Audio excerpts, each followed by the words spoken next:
Hi everyone, it's March 8th, 2022. Happy International Women's Day. I'm looking in on Teenie. I've just gone through it, and this is a bin that's outdoors but under shelter. And we stocked it up on leaves in the fall to tide it over the winter. And we also, this bin has had manure in it in its history. Because it's had manure in it, it gets little rocks in it. I think rocks are a fact of life when you have bins that are partly comprised of manure, or even leaves for that matter. And that is, I just want to check in on the toilet roll because I'm going to be burying it and you know, leaving it probably in this corner, but I want to check in on it before I take my drastic step, and I'll show you what that is in a minute.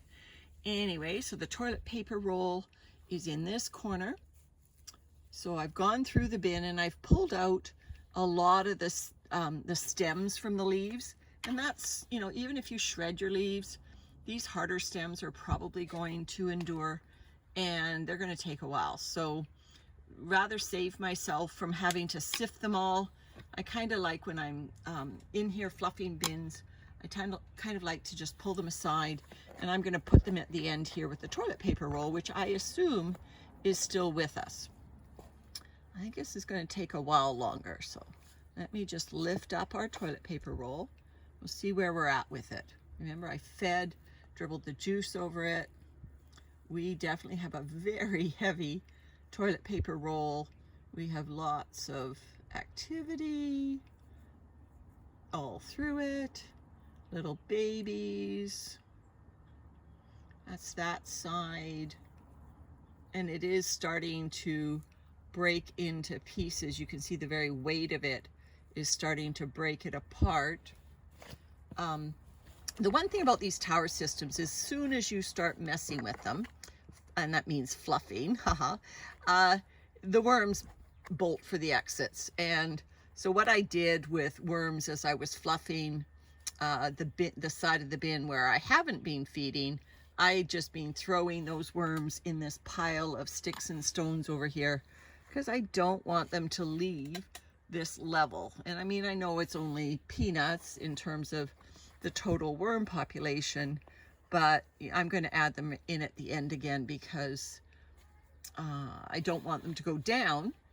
If they go down, yes, they're, you know, they can do good stuff for me down there, but it may take them a while to get back up to this level, and I really want them to, yeah, I'd rather them start at the top and work their way down when they find what they want to eat naturally, rather than just bolt because I've uncovered them due to fluffing or pulled out the toilet paper roll. So there we go. So let me just continue this last bit of fluffing. I fluffed the rest of the bin and pulled the sticks out of the rest of the bin.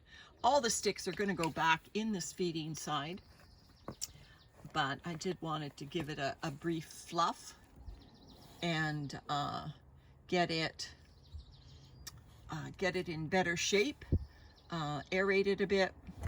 Like I said, don't want to disturb the worms down a level. I'm doing the camera work myself today, so my apologies. This is the remnants of a corn cob. I'll leave it up top here. It's going to go back in the feeding zone. And I'm just going to turn out these castings. There's a nice worm.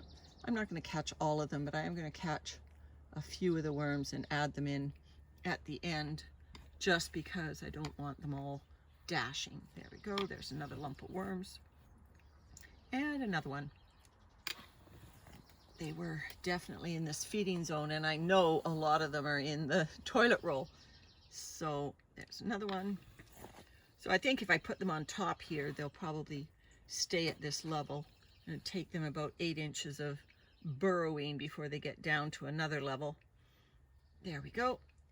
I just don't have my helper here today to lift up the other levels and find worms that are on the lowest level, which is usually the last thing I do after I fluff my tower systems. Is I take all the worms from the bottommost tray and move them to the top.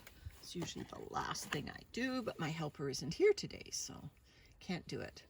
All right, so I've kind of created a space here for the larger things. Back goes, oh, this very heavy toilet paper roll. Back goes the corn cob, that little stick that I see there. The worms, a lot of them have tunneled down here, but there will be some in this handful that I pick up.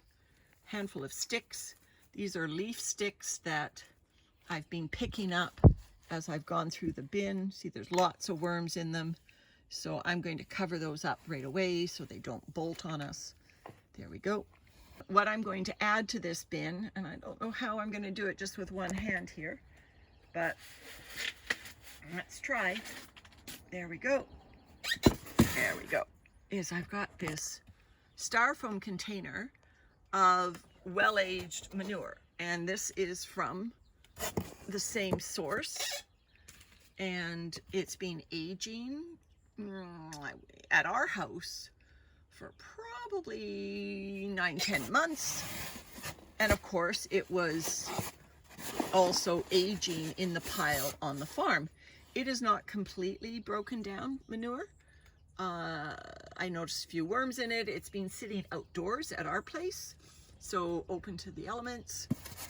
It still has, as you can see, some leaves in it. It still has, you know, more sticks, of course, but it's in pretty good shape. A few lumps.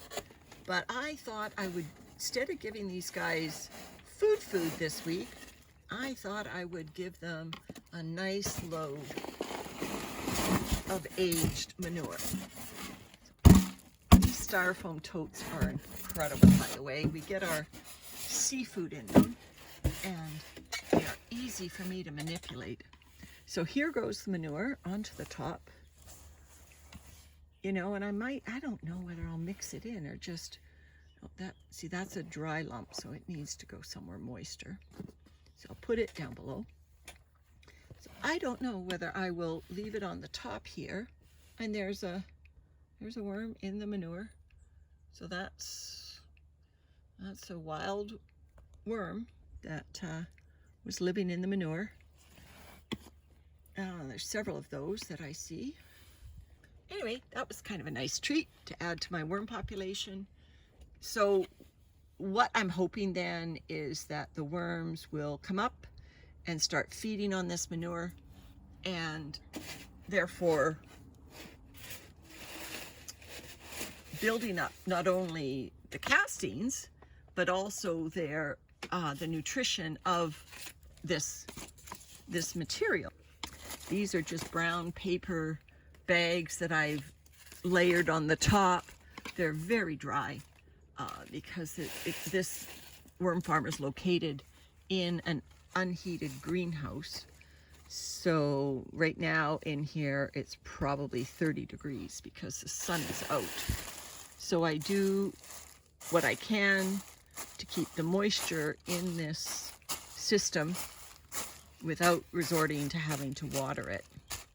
Anyway, that's the check-in on Teenie, and the toilet paper roll looks like it'll be around with us a little while longer, but I'm interested to see what the worms start to do with the manure over the next little while. And the next time I do have my helper, I will pull the worms out of the bottommost layer there and bring them all the way to the top, which will bolster the troops up here, usually by 200 to 300. All right, take care, everyone.